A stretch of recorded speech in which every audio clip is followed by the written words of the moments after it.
the Mac Studio, the Studio Display, and the M1 Ultra, all discussed at MacinTech. This is MacVoices. MacVoices is supported by new Relic. Monitor, debug, and improve your entire stack. Get access to the whole new Relic platform and 100 gigabytes of data free forever. No credit card required. Sign up at newrelic.com/MacVoices. Welcome to MacVoices. This is the talk of the Apple community, and I'm Chuck Joyner. This is part 2 in our conversation with Jeff Gamet, Adam Engst, and the MacinTech User Group in Colorado about Apple's peak performance announcements. Specifically, this time we dig into the Mac Studio, the Studio Display, and the M1 Ultra, and there were a lot of opinions. So let's get back to the conversation. So let's hit the big one, and that is the M1 Ultra, the Studio, and the Studio Display, which they all seem to. I don't think it's almost impossible to talk about one without the other. Yes and no. I actually think the Studio Display is the most interesting announcement of a lot of them.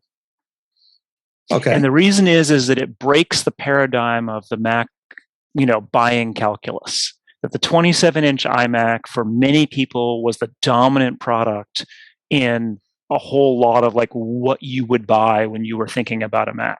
It had the most beautiful screen. I'm sitting here. I'm looking at one right here. I've used one since 2014. This is my second one. And, the screen was the ultimate screen. The performance was always top notch. And the price was stunning for what you got when you combine that performance with that screen. And so I don't think anyone expected the 27-inch iMac to disappear today. And yet it did, because the Studio Display allows that to happen. And it allows you to pick whatever Mac physical format makes sense, whether that's the M1 Mini, whether it's the Mac Studio, whether that's the MacBook Air, one of the MacBook Pros. You can really pick and choose. Probably even connect it to a 24-inch iMac, although I'm betting they don't fit too well together. Or you can hook it up to your 27-inch iMac. I bet it doesn't fit there either, but I'm going to try. I might. Yeah. I've been sitting with a Thunderbolt display for 8 years now, and I really want a 5K display sitting next to this iMac. Well, Adam, I agree with you. And people are looking at it and say, "Oh man, that's $1,500." Go to Amazon and look up 5K displays, and you'll find the LGs at about $1,300. And they don't have any of the Apple tech built in. They're beautiful displays, but for a couple $100 more, you've got all the audio enhancements that they were bragging about. You have the camera, and you have again, it fits into the Apple ecosystem.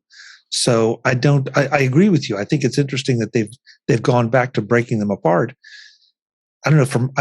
I'm not sure if you guys agree with me or not, but is this a symptom of Johnny Ive not being there anymore? Because now we have to have a cable connecting our, God forbid, our CPU unit with our monitor. Horrors. I hadn't thought of it that way. I hadn't thought of it that way, but that's a possibility. It's not quite as elegant of an overall system, but it's more functional. There's lots of people who talk about wanting to separate their CPU from their glass, and because those monitors last a long, long time, and you could want several computers over the lifetime of a monitor. Adam, I think one thing that might have gotten glossed over is I think you're right that the 27-inch iMac is going to disappear, because I think it was Tim who said Mac lineup is almost complete. Yep. All we have left is the Mac Pro, he said. Yep. So John, the writing's on the wall. 27 iMac is it is not even on the wall. If you go look at Apple's site, it is gone.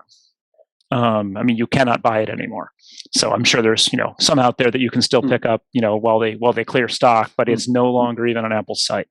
So it's just Apple's making way, and that was an Intel Mac, and it's gone. So I actually haven't had a chance. I was writing until about 7:30 or 8 o'clock, so I haven't had a chance to look. But I'm actually curious if there's any other Intel Macs still for sale other than the Mac Pro. On Apple's site. Mac Mini. There's one Mac Mini. There's one Mac Mini, and is there maybe a MacBook Pro still too? I can't remember if there was one model of that at some point, or did those go away with the 14 and 16s? I thought that was the other. Yeah, so maybe it's so one Mini, and although again, we should check because the Mac Studio might have paid to that too. Well, Adam, while you're looking that up, here are my thoughts on this new display. Yes, it does cost more than a comparable LG display. And considering what you're getting when you do like a direct comparison with the LG 5K display that is currently out of stock on Apple's store, you're getting a more robust hub for connecting peripherals.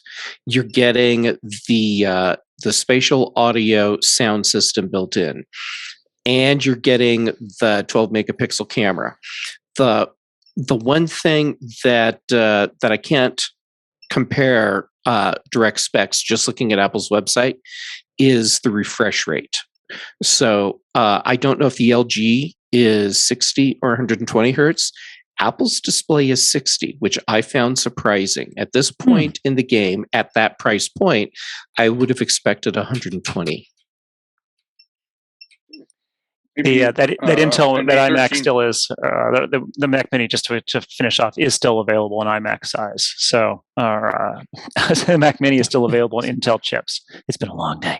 But yes, no, I think you're right. That is the one interesting thing. But the LG ultrafine displays have also had some engineering problems over the years. This is true. I honestly, I have this 27-inch Thunderbolt display that I have never replaced with an LG ultrafine because they weren't a slam dunk. They were expensive for what you seem to get, and then particularly the earlier ones, there was some major engineering issues. Mm-hmm. So when you want to spend that much money on a monitor, you want it to work for a while. That's the whole point. So I was just dubious, and LG doesn't fill me with confidence as a company in general. So.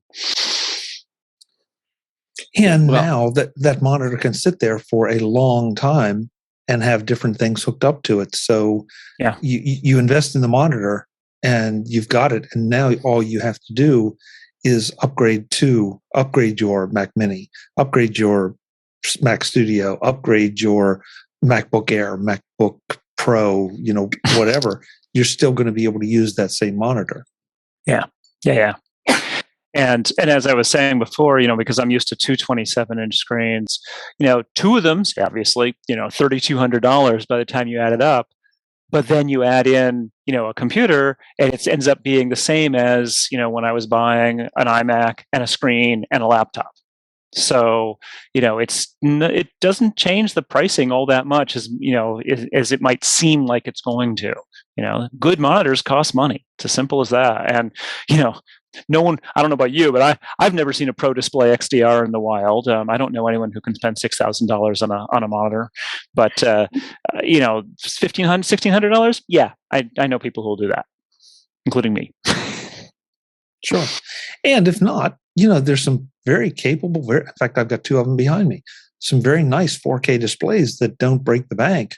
That, okay, it's not one big 5K, but it's still more than useful. I used to be much more interested in like he who dies with the most pixels wins, but it's gotten to the point where actually even on the 227s, I can't necessarily focus on the stuff on the text that's way over on the side. Partly my eyes, but partly they've just gotten so big that there really is a point at which there's a point of diminishing returns. And that's one thing I really was interested in the studio display, which is if you get it with the VESA mount, you can rotate it. to portrait. And then I'd have to think whether it's too tall. I don't know, but that was just a really interesting thought of being able to put two side by side in portrait mode. So they're not way off to the side, but you're still getting a massive amount of screen real estate. And of course, it fixes one of the problems you have with the current iMac, which is that you can move it up and down now. Yeah, so that stand is another $400. Yeah. All right. Here's my take on stands for displays and displays in general. You do not buy a display with a stand that you can move up and down. You buy a display and you put it on a Visa arm, and that's it. That's how you get your display where it really needs to go. And the bonus is you free up desk space. I will never buy a display ever that I can't put on a Visa arm. Yeah, I've never done that, but it's certainly been tempting. I have an IKEA desk, which is just perfect, and then I'm like, but I would have to get a new, have to attach it somewhere, and yeah, one of these years. The year you do it, you will just immediately regret the fact that you didn't do it years earlier. Jeff, is that part of your current setup, the way you are now, or is it somewhere else? Oh, yes, this is where I am. So my desk, I have a 34-inch HP display on a Visa arm, and my studio lights are on arms. The speakers that I have on my desk, they're up on arms. So I have lifted everything up off my desk except for my laptop and my Wacom tablet. And it completely changes how you use your space when you can get everything up out of the way and then also get your display where it's at the right height for your eyes. So what you're saying is you have a Dr. Octopus desk? I totally have a Dr. Octopus desk. Yes. Jeff, I would say that you are heavily armed. Oh, I see what you did there. Wow. Wow. All right. So I will add a pro tip to Jeff's comment about the Visa. Because I agree with it. I don't use it because I made the mistake of buying a glass desk. Dumb. I'm sorry. I will replace it at some point, but for right now. There's some saying about people who live in glass desks. Yeah. You have to wear pants. Whoa! Look at that. Oh, this is out of control. Where did I lose control? So Adam, you designated the monitor as the most interesting announcement. I think that's really interesting in itself because the studio seems to be. I'm not sure it's for anyone necessarily in this audience, but that's exactly the point, right? So I'm not complaining about the studio, but I did just do a big article in Tidbits about the problem here, which is that Apple seems to see Pro as being synonymous with you do audio, you do video, you do photos, pretty much nothing else. And that's my complaint, and that's why I'm fine, the studio is great. If you need it, go buy it. Spend your $4,000 on the M1 Ultra version and whatnot. Have fun. So I don't begrudge you anything. But too many people are not audio, video, or photography professionals, and that's my complaint. Yeah, but if they're not video, audio, or photography professionals, do they? I mean, isn't an M1 something? Whether it's a laptop or an iMac, isn't that sufficient because precisely of the power of the M1? And that's what Apple's just introduced a computer which is not for the rest of us. It's for the very, very few of us. It's for them. Adam, I have a hypothesis on this. Aha. And first, you are absolutely right. This is not the computer for all of us. It's the computer for the rest of us, whoever that us is. But this is also Apple making a very powerful statement. This is Apple walking out on Intel's stage and dropping the microphone and then giving AMD the finger as they walk off stage. Yes. I mean, what Apple did was they rolled out a machine in the middle of their their progression to abandoning Intel completely. And what they did was they showed Intel that despite what this company that is a chip maker does, they cannot compete with the company that makes laptops and iPhones in the chip space. Like Intel cannot compete here at all for this kind of a market. And Apple wanted to make sure everyone knew that they solidly are owning this space. And when they rolled out the Mac Studio, they did exactly that. And it's not even the Mac Pro. Right. Right. We still have more. Yeah, that was part of the mic drop, because with everything Apple announced as part of the Mac Studio, I mean, holy crap, this is more computer than most anyone can even imagine using. And this isn't even the top of the line. So in the 24-month window that Apple committed to completely move away from Intel, holy crap, by the time they do it, there will be Intel engineers crying actual tears of pain. I think they were crying tears of pain today. I mean, yeah, they better get hydrated, because they have a lot more tears. I mean, today's edition of MacVoices is supported by New Relic. Monitor, debug, and improve your entire stack. Get all the details at newrelic.com/MacVoices. If you are a software engineer responsible for keeping your company's systems up and running, you dread those after-hour alerts that something is wrong. 7 p.m. alerts are bad, 9 p.m. alerts are worse. Is it the server? Is it the network? Is it the cloud provider? Or something else? You need to find out fast, both for your sake and for the company's sake, and that's why you need New Relic. You could go out and buy separately the 16 tools that New Relic brings together in one package, but why not get them all at once so that your engineering team can see everything in one place?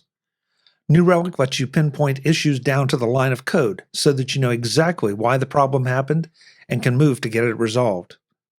Over 14,000 companies, including DoorDash and GitHub, are using New Relic to debug and improve their software. And whether you're running a cloud-native startup or a Fortune 500 company, it takes just 5 minutes to set up New Relic in your environment. That next 9 p.m. call is just waiting to happen. Get New Relic before it does. And you can get access to the whole New Relic platform and 100 gigabytes of data free forever. No credit card required. Sign up at newrelic.com/MacVoices. That's New Relic, NEWRELIC.com/MacVoices. newrelic.com/MacVoices. Thanks to New Relic for supporting MacVoices. If you go with the M1 Ultra on the Mac Studio, you can upgrade to 128 gigabytes of RAM.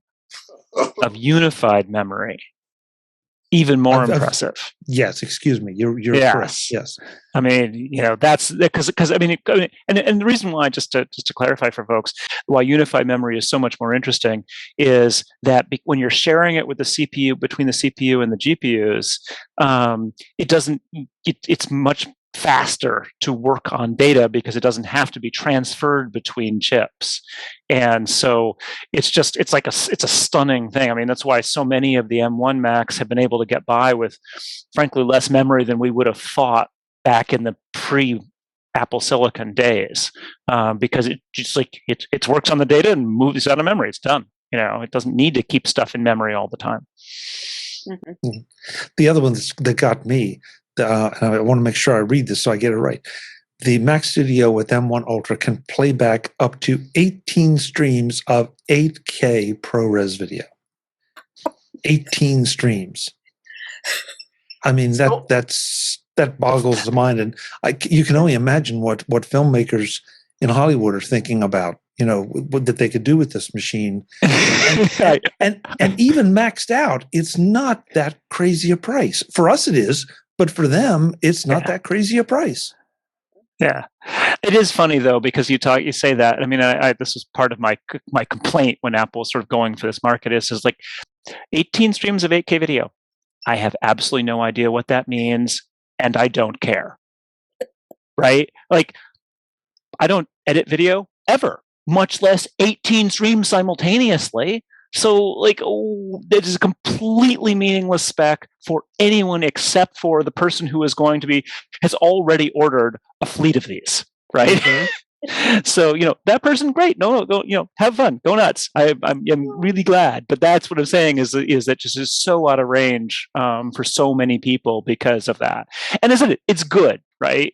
Apple has made the low end. The low end is the M1, which is enough. And not even just enough, it's more than enough for almost everyone. And then it just goes up and up and up from there. That's what's impressive. And as you say, Jeff, it's like the Intel engineers have got to just be really it was going to be scalable. Yeah. Well, this whole thing with UltraFusion, Apple knew it was happening from the beginning. This was planned. Yep. So Apple knew they had scalability before we even knew this chip existed. Yeah. So everybody working for Disney is going to run out and get one of those things. Or some of them will wait for, the Pro, the next one up. Well, what's left for the Mac Pro to do? Very true. 100 streams of 8K video? Sure. Why not? And what does that mean? There's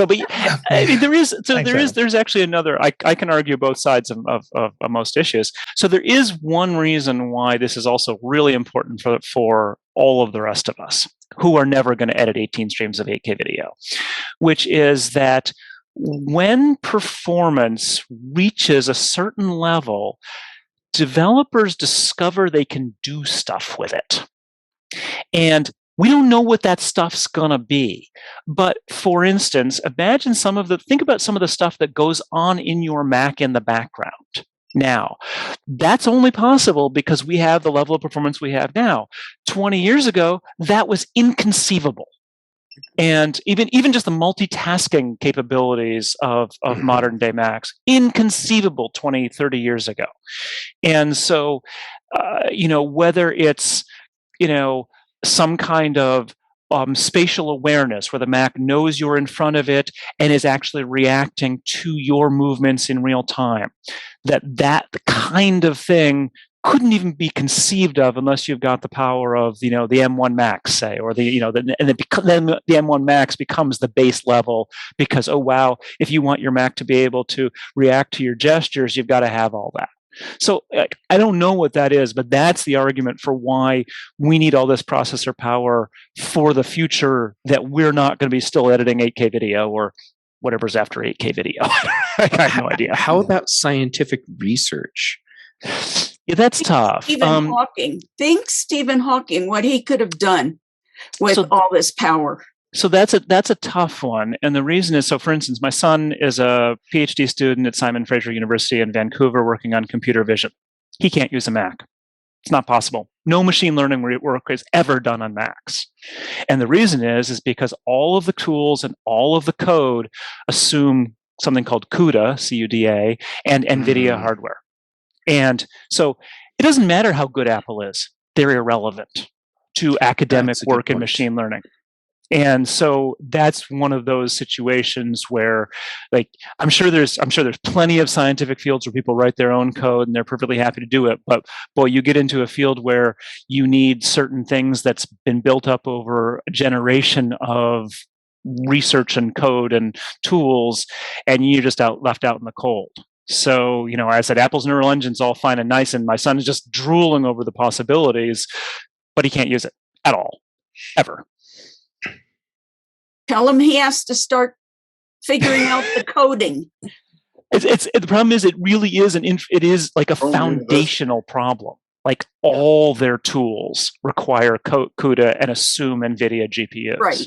And so the entire field would have to change over, and that's not likely to happen. So it's like human blood versus Vulcan blood. Yes, precisely. And it's driving him nuts. Let me tell you. Somebody's going to make that. Somebody's going to make that change. Well, meanwhile, it keeps the Intel engineers in a job. Yeah, Adam, your point's well taken. And I mean, think about when we had dial-up modems, and now think what you have. That we can stream 4K video. Right. And before Adam says, wouldn't know what 4K video is. My TV is too old for that. Exactly. Yeah. But so. And now we're about to go 5G and have even more bandwidth and have it a lot more freely available. What will that do to our lifestyle, and how will it trickle down to just us mere mortals, let alone the people that can really take advantage of it? Precisely. So, I mean, I actually remember using the first video, it was actually video conferencing software, where it was actually live video on both sides. It was called See You, See Me. It was developed at Cornell University. Yep. I mean, because I went to Cornell, and my sister was there at the time when it was being developed, and so she and her boyfriend got it working and everything, and so it really was postage stamp, and it was horrible quality and all that. And right now, we don't just have 4K, blah blah blah blah blah. We have an entire industry of Netflix and Disney Plus and Hulu and Apple TV, billions of dollars that have as grown up because this infrastructure is there. And pandemic, Zoom, Teams, Skype, all the works, absolute, it's table stakes now. That's the difference. And that's what the question about what this performance will do in terms of making what is next, what is table stakes in 5 years? That's the question. And 5 years, I mean, that's no time at all. 5 years, anything. My friend Carrie Liu, who wrote the first book about the Mac, once pointed out that anything that we're going to see in the market in 5 years is in labs now. And so, because it takes that long to really get something out of the lab and into a product. So that's the generational time frame. It's not that long, and it's like you can look back 5 years pretty easily, right? I mean, I've had my iMac since 2014, so that's generations right there, and the M1 just completely upended that. So yeah, it's coming, and we don't know exactly what it'll be, but it's going to be interesting. In And 5 some of years, us are still. Go ahead. I'm sorry. Some of us are still waiting for universal control. Hold on a couple days. You'll be fine. Yeah, right. Yeah. That would be Friday. No. Well, and universal control is going to be interesting. I actually have used things over the years that have done that. Back in the maybe even late 90s, something called Teleport would allow you to control, to basically just have your mouse jump over to another machine and use it. And so I'm very interested to see it. And I actually, Apple took it out of the betas at some point, and I don't know. I'm like, I wasn't using the betas, and then I suddenly I installed them, and I was like, we were traveling for reasons I won't explain. But I was in a situation where I had my laptop and my iPad in a hotel room, and I was like, I wonder if I can use my iPad as a screen. And I was was running the betas, everything. I turned it on, and it worked. And I just assumed it was more or less ready. This was September. And then there's all this big about how they took it out, and I'm like, but it was working. I used it. It was fine. And then it didn't ship. So yeah, hopefully finally in a few days. I don't think it's going to it's not going to change the world. It's going to be really handy for certain things, and I recommend trying it, but I don't think it's going to change the world. It's going to change my world. Change your world. Oh yeah, and that's all that really matters. Has anyone used the Logitech mouse that allows you to use 3 screens, both PC and Apple? Wow. Their high-end mouse. Oh no. No. I've used their keyboard that has the 3 buttons on it that you can press and switch from one device to another. Yeah, and that's really nice. Their mouse is really nice and ergonomic. You can kind of hold your hand like that, and use it. And I was going to buy that, but then I got to hearing more and more about this thing that was supposed to be coming from Apple to do the same thing. So, Jeff, I'm curious, why is this going to completely change your world? What's your use case? My use case is related to a lot of editing work. So what I do now, like if I'm working with video, I'll do a lot of video capture at my desk, but then everything goes to LumaFusion for actual editing, which means it's on my iPad. And the way my setup is here, having my iPad sitting on my desk to do that work is kind of a pain. So I actually leave this room and go and sit at my dining room table and work on the iPad there. But then I also have the whole thing of moving the content that I have captured on my Mac over to the iPad. So what's going to happen now is I'll be able to take my iPad Pro and just have it sitting, say, on an arm here at my desk. Octopus, yes. Just another tentacle. And I will simply be able to use the same input devices, take the content that I've created, drag it over to the iPad, and start working with it. And it becomes a seamless thing where I'm not switching devices in the traditional sense. I'm just switching the piece of glass that I'm looking at while I'm doing the thing that I do. Mm-hmm. And that's going to be, for my workflow, that's going to be a revolutionary change. So you're switching back and forth between the Mac and the iPad pretty fluidly. Yes. And see, I think the tentacles are the key there, because part of the problem I have with iPads is like just getting them to like fit into the mix. Like they don't fit on desks when you're like, my monitors overflow my desk as it stands. So I don't have room for an iPad to actually sit on the desk anywhere useful. But if you got the tentacles, I think the tentacles are key. Then you just like pull it down and there it's in front of you while you're working. Yes. And then you can like push it away when you're done and moving back to the Mac. Or just swing your arm. What about where you can put the app onto your Mac? You think that's coming? Well, it's already here, assuming you have an M1 Mac. Yeah. So, yeah. So there you go. Actually, if you get a Mac Studio with an M1 Ultra, this LumaFusion might just scream on that. Right. Yeah. So what I'm hearing is everyone needs to go visit my Patreon and buy me a coffee so that I can raise enough money to get a Mac Studio. And now back to our show. That was Jeff Gamet showing for himself. Yeah, and you guys are fast talking me out of my glass desks too. I need tentacles. So tentacles. I'm thinking there's a product here of just like the desk with like the ball joint unit in back where you can just attach more tentacles. You know, that would be the idea. Yeah.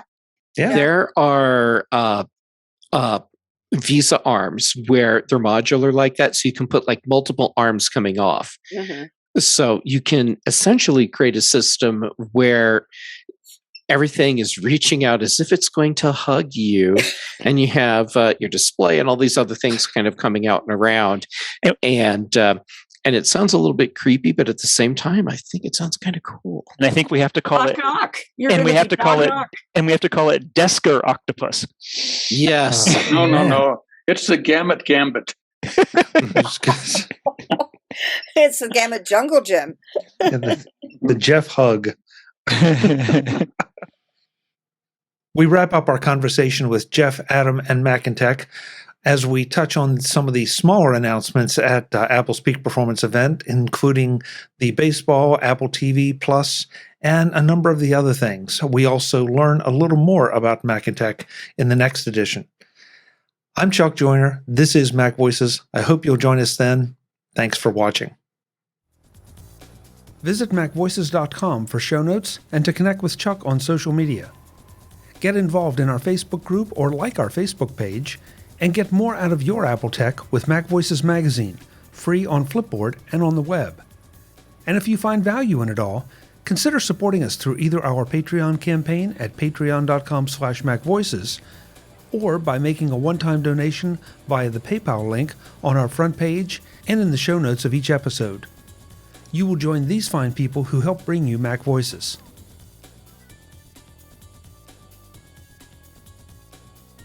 Advertising handled by Backbeat Media at backbeatmedia.com. Bandwidth provided by CacheFly at cachefly.com.